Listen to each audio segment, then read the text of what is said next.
Next question है 104। देखते हैं।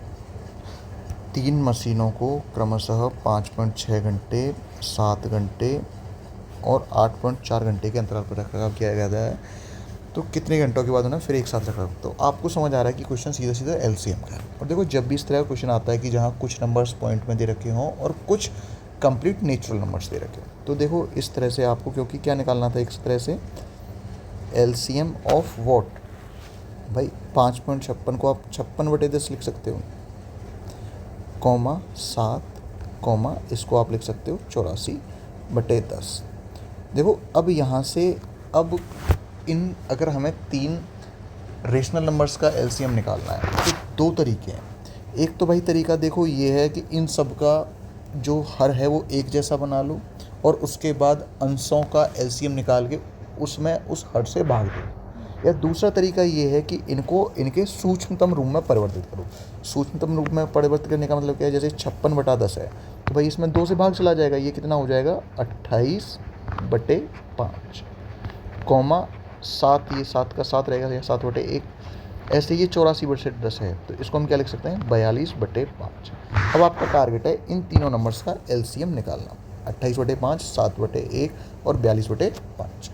अब देखो ये अंश बटे हर का जब भी हम एलसीएम निकालते हैं तो इसका मतलब क्या होता है कि अंशों का एलसीएम अर्थात 28, 7, 42 का एलसीएम बटे हरों का एचसीएफ। हर हमारे 5, 1, 5 हैं तो उनका एचसीएफ हो गया 1, तो उससे कोई मतलब पड़ेगा नहीं आपको, यानी कि डायरेक्टली किस चीज़ का एलसीएम निकालना है 28, 7, 42, इसका एलसीएम निकालना है। तो भाई देख लो कि 28 में क्या मौजूद है, 7 चौके 28, 7 का तो मतलब 7 है ही है, 42 का मतलब क्या है 7 गुणा 6। तो एलसीएम कितना हो गया भैया, सब में 7 मौजूद है।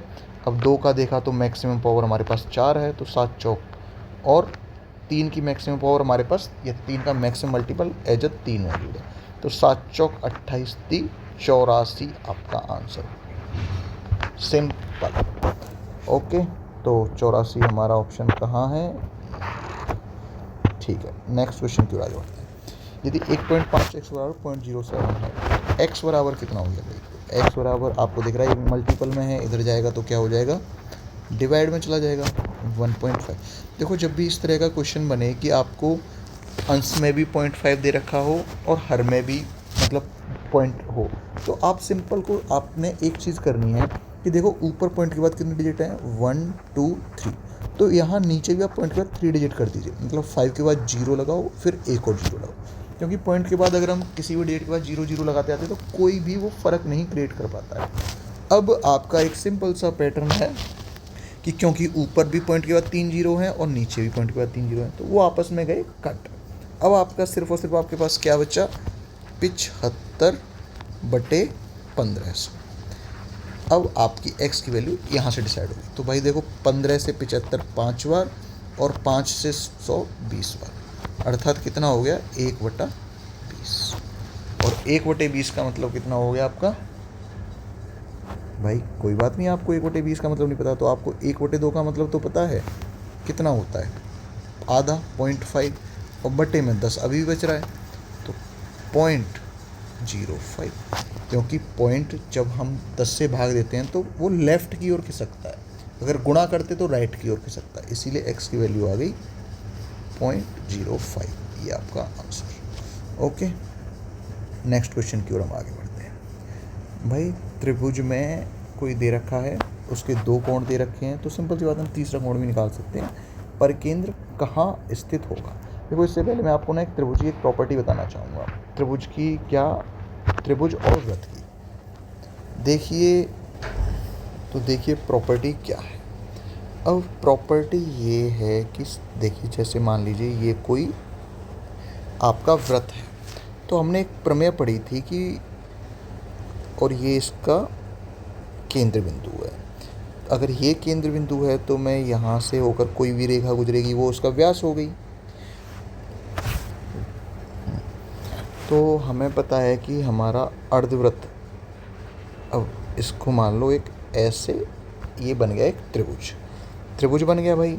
अब त्रिभुज में मान लो कि ये आपका ए है, ये आपका बी है और ये आपका सी है। तो इसको हम कहते हैं अर्धवृत्त में बना त्रिभुज, क्योंकि यहाँ जो आप अगर ढंग से देखते हो तो ए बी क्या है भाई, ए बी है एक व्यास।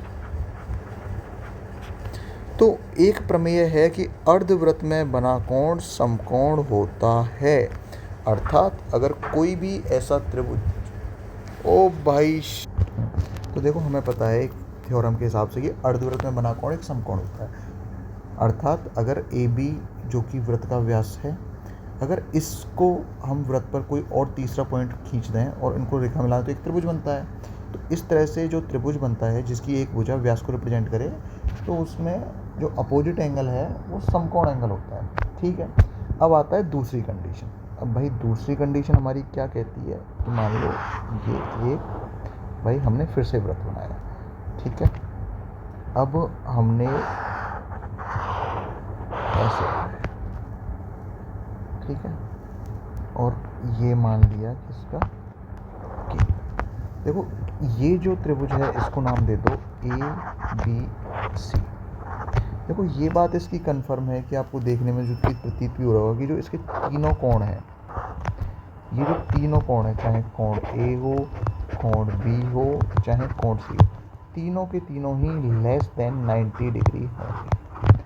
कहने का मतलब ये है कि, और ये जो पॉइंट हमने माना है ये क्या है, केंद्र किसका, वृत्त। यानी इसका मतलब क्या हुआ कि भाई जब भी हम कोई न्यून कोणीय त्रिभुज होगा तो उस केस में उसके जो परिवृत्त का केंद्रक होता है वो त्रिभुज के अंदर स्थित होता है, लेकिन जब कोई समकोण होता है तो उसका परिकेंद्र कहाँ स्थित होता है भाई, उसकी भुजा पर, जो कि मध्य बिंदु भी हुआ, क्योंकि ये भी रेडियस है और इधर का पार्ट भी रेडियस।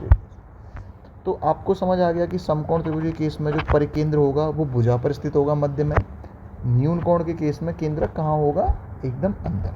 अब भाई कौन सा सिनेरियो बच गया कि अगर अधिक कोणीय त्रिभुज हो, क्योंकि त्रिभुज तो 3 प्रकार के होते हैं ना कोण के एंगल के मामले में, न्यून कोण, समकोण और अधिक कोण। तो मान लो ये कोण ये हो गया आपका समकोण।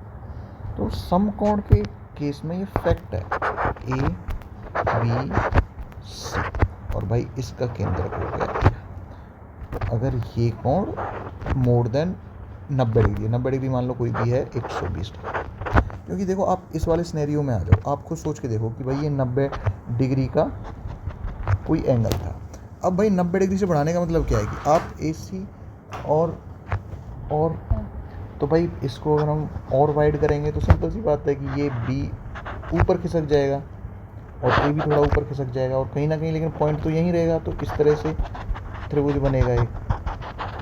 इसीलिए अधिक कोण के केस में क्या होता है ना, जो केंद्रक होता है वो हमेशा त्रिभुज से बाहर होता है। यानी अगर आपका कोई भी अधिक कोण की त्रिभुज होगा तो उसका जो परिकेंद्र होगा वो हमेशा उस अधिक कोण के अपोजिट वाली साइड में त्रिभुज के बाहर स्थित होगा। अब क्वेश्चन पे आ जाते हैं। किसी त्रिभुज में भाई आपको दिख रहा है कि एल 85 डिग्री है, एम 85 डिग्री है, तो इसके हिसाब से तीसरा कोण कितना हो गया भाई, 180 माइनस के 85 प्लस 85, तो 85 और 85 हो 170, यानी तीसरा कोण हो गया 10 डिग्री। तो कहने का मतलब ये त्रिभुज कैसा हो गया, त्रिभुज एलएमएन कैसा हो गया आपका, त्रिभुज एलएमएन हो गया एक न्यून कोणीय त्रिभुज। और न्यून कोणीय त्रिभुज में भी आपने पढ़ा कि परिकेंद्र कहाँ स्थित होता है, ये रहा न्यून कोणीय त्रिभुज, कहाँ होता है आपका त्रिभुज के अंदर। तो ये क्वेश्चन अच्छा था, ये इसमें बढ़िया क्वेश्चन था। ओके, अब हम चलते हैं नेक्स्ट क्वेश्चन पर। तो भाई देखते हैं निम्नलिखित भिन्नों को अवरोही क्रम में व्यवस्थित, तो अवरोही क्रम में हमें व्यवस्थित करना है। तो भाई देखते हैं, देखो हमने देखा कि ये 7/8 है, ये 19/23 है और ये 15/17। अब एक तरीका तो ये कि हम सब में भाग देकर देखें, और दूसरा तरीका ये है कि हमने जो पढ़ाई की है उसका कुछ इस्तेमाल करें। तो देखो भाई मैंने देखा यहाँ पर डिफरेंस है आंसर में 1, यहाँ डिफरेंस है 4 और यहाँ डिफरेंस है 2।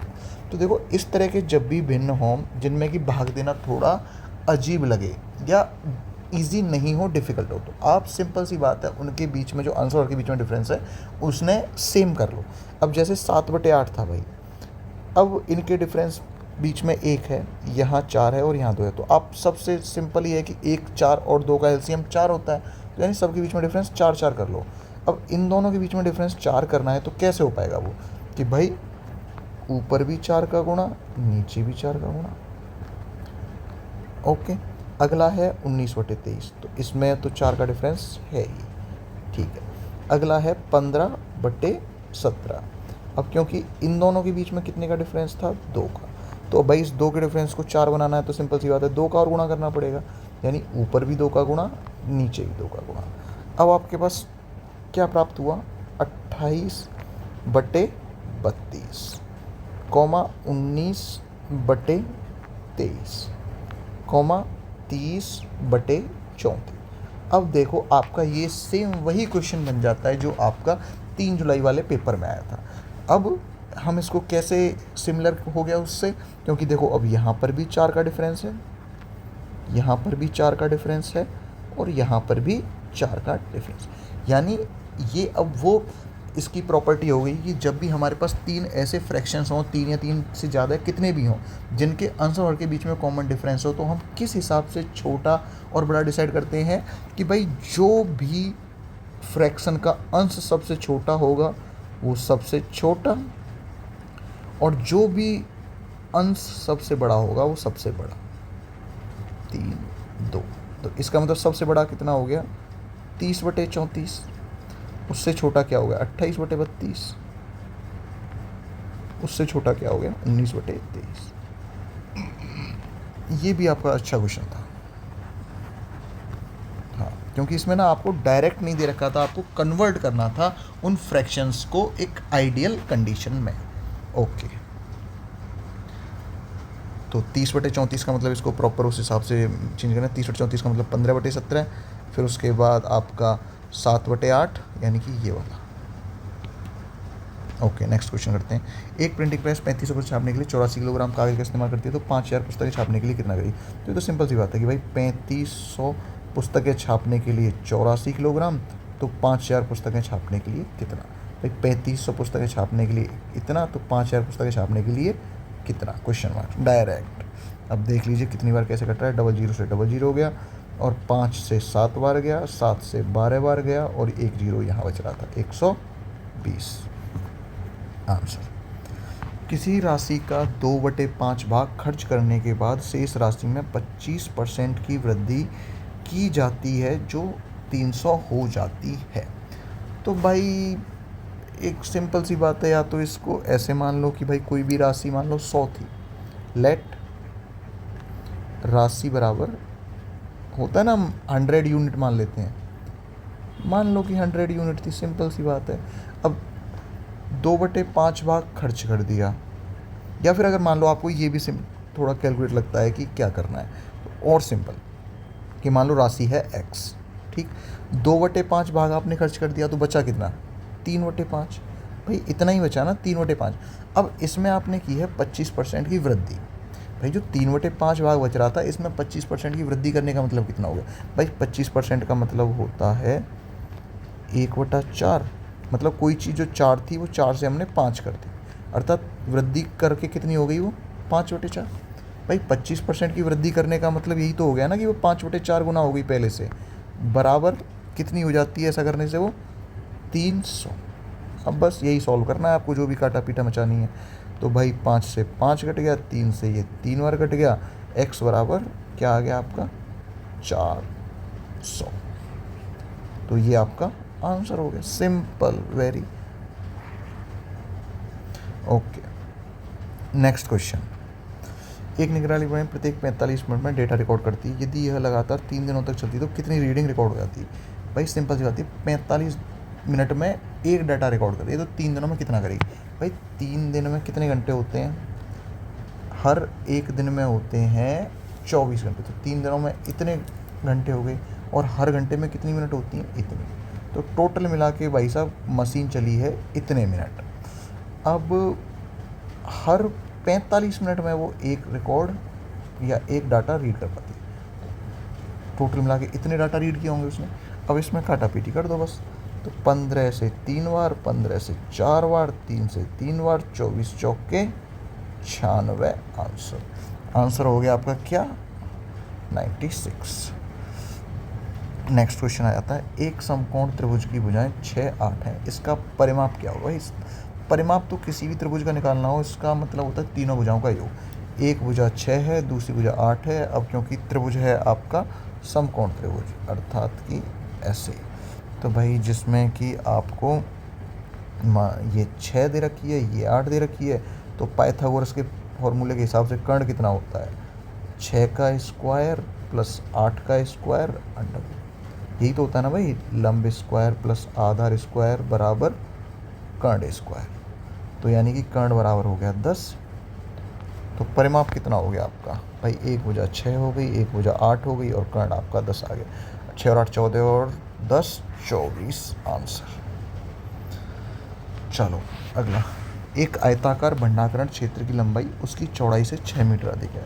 ठीक है भाई, लेंथ जो है आपकी ब्रेथ से 6 मीटर अधिक। परिमाप 96 मतलब 92 मीटर है। तो परिमाप का मतलब कितना होता है, ट्वाइस एल प्लस बी बराबर 92। तो यहाँ से एल प्लस बी कितना हो गया, 46 मीटर। भाई बस इन्हीं दो चीज़ों को आपको यूज करना है, L plus B 46 metre.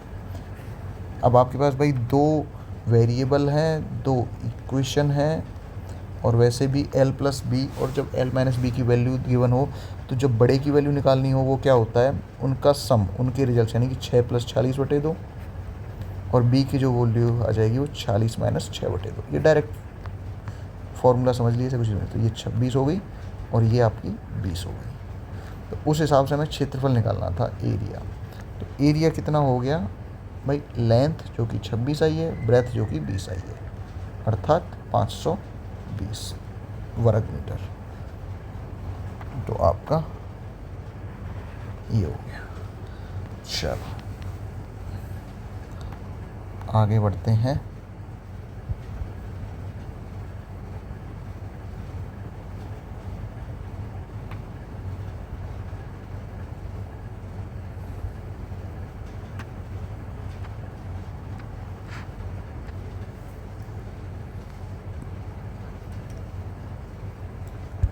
Next question देखते हैं अपना, क्या है भाई, किसी वस्तु की कीमत 22.5% घटा दी जाती है, घटी हुई कीमत में कितने प्रतिशत की वृद्धि की जानी चाहिए ताकि अंतिम मूल्य मूल कीमत से 10% अधिक हो जाए।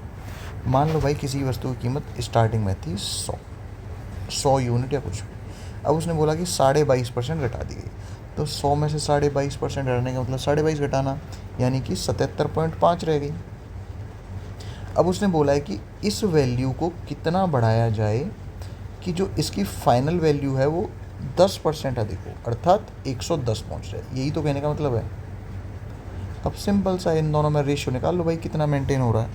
तो रेशियो निकालते हैं तो ठीक है, पॉइंट हटाओ और बटे में 10 लगा दो, जो भी कट रहा हो, 5 से 2 बार, 5 से 1 कम, और पंजे पंजे।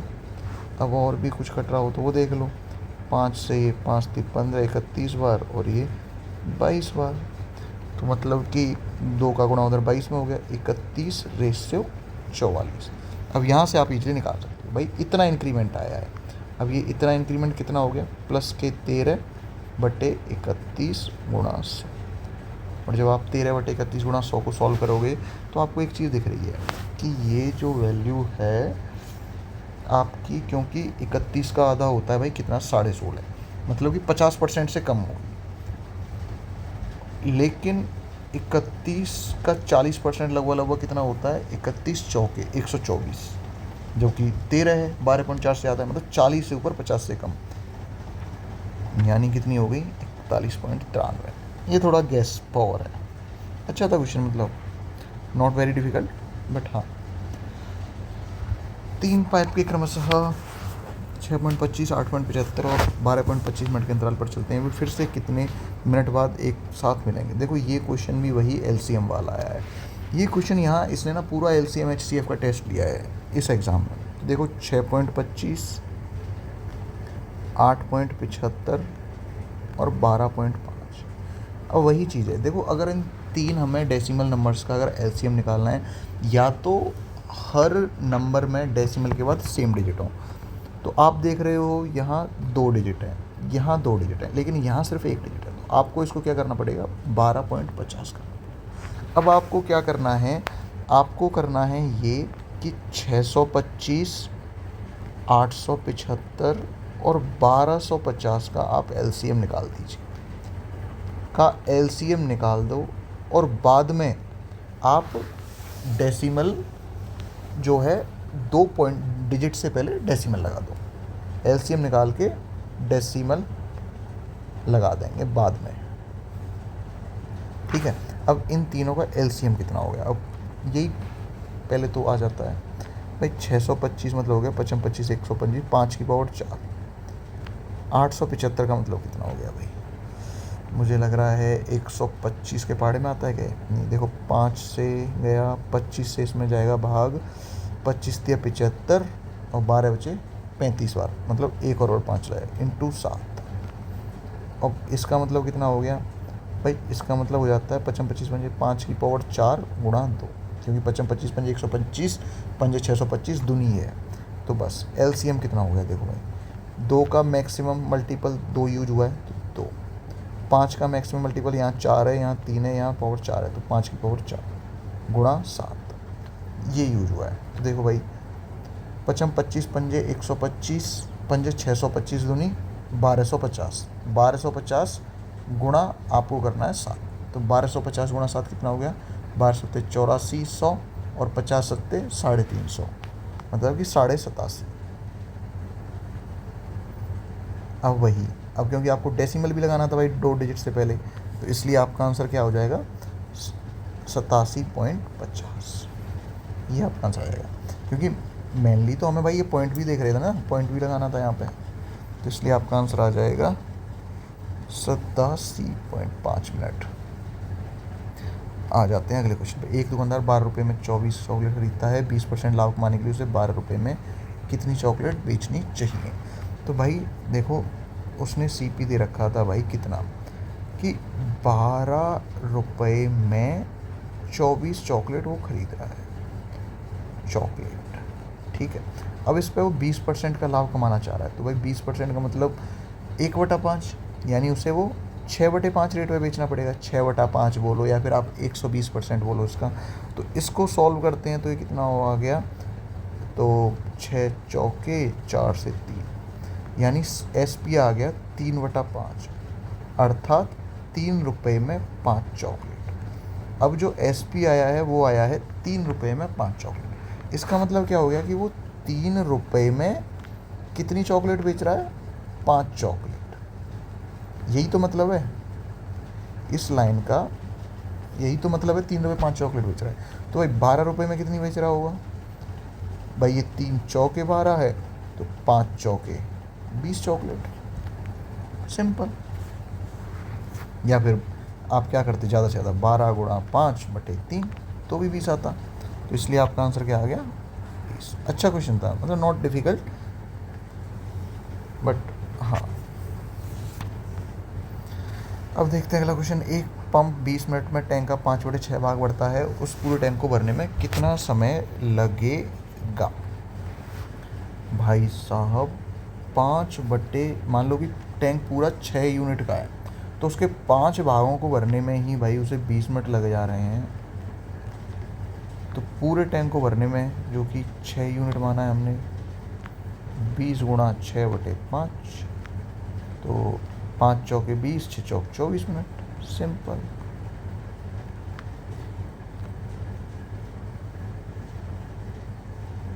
एक प्रयोगशाला में प्रयोग प्रतिदिन 2 घंटे 45 मिनट चलता है, यदि यह 12 दिन तक चलता है तो घंटों में कुल समय ज्ञात करो। तो भाई 2 घंटे, अब देखो ये क्वेश्चन है जो मिनट में चेंज करना पड़ेगा, 45 मिनट। अब आपको इन 45 मिनट को घंटों में बदलना है, तो आपको पता है कि हर घंटे में कितने मिनट होते हैं, 60। आप ऐसे तो लिखते हो ना, 60 मिनट होते हैं हर घंटे में, मिनट बराबर, तो मिनट से मिनट कट गया, घंटा ऑटोमेटिकली ऊपर पहुंच गया। और इसका मतलब बीच में प्लस होता है, 2 घंटे 45 मिनट है, तो इसका मतलब 2 घंटे प्लस 45 मिनट। तो अब ये कितना हो गया, 2 प्लस 15 से 3, 15 से 4, 2 से ही 3/4 घंटा। तो मतलब कि 4 दूनी 8, 3 11, 11/4 घंटे। भाई 11/4 घंटे डेली प्रयोग चल रहा है, और कितने टाइम तक चला है? 12 दिनों तक। तो टोटल मिलाकर इतने घंटे हो गए, तो 4 3 12 यानी कि 33 आवर्स आंसर। तो ये आपका 33 आंसर हो गया। चलो नेक्स्ट क्वेश्चन देखते हैं। एक आयत की लंबाई दे रखी है, चौड़ाई दे रखी है, क्षेत्रफल, तो ये तो डायरेक्ट 12 गुणा 8.6। तो देख लेते हैं भाई, 6 दूनी 12 यानी यूनिट डिजिट में 2 आएगा, लेकिन आप देख रहे हो कि यूनिट डिजिट यहाँ भी 2 है, यहाँ भी 2 है, मतलब ये मल्टीप्लाई करके देखना पड़ेगा। तो देखो इसे ऐसे देख लो फिर, 12 गुणा 8.6 का मतलब क्या होता है? 12 गुणा 8 प्लस 12 गुणा 0.6। ये चीज़ें लिखनी नहीं होती हैं, दिमाग में सॉल्व कर लेनी होती है। तो 12 × 96 और 12 × 6 72 मतलब 7.2, 96 और 7.2 मतलब कि 103.2। ये सारी चीज़ें ना दिमाग में ही कैलकुलेट कर लेनी चाहिए। हो सकता है लिखने में आपको लगे कि क्यों हम इसको इतना डिफिकल्ट बना रहे हैं, बट दिमाग में ईजिली हो जाती है। एक समबाहु त्रिभुज का परिमाप दे रखा है। परिमाप क्या होता है समबाहु त्रिभुज का? 3 गुणा भुजा 3a बराबर 45, a बराबर 15। ये रहा आपका आंसर। नीचे दी गई तालिका का अध्ययन करना है ध्यानपूर्वक, आंकड़ों का विश्लेषण करना है और बताना है प्रश्न का उत्तर। अच्छा, जीडीपी वृद्धि दिखाई गई है 5-6 देश जो भी हैं उनकी हर साल की 2021-22। 2021 में किस देश ने उच्चतम जीडीपी वृद्धि की? तो भाई साहब यही दिख रहा है मेरे को, तो भारत महान अपना। तो इस तरह से इसके सारे क्वेश्चंस हो जाते हैं complete. Okay bye, thank you. मिलते हैं आगे किसी नए एग्ज़ाम पेपर या किसी टॉपिक के एनालिसिस के साथ।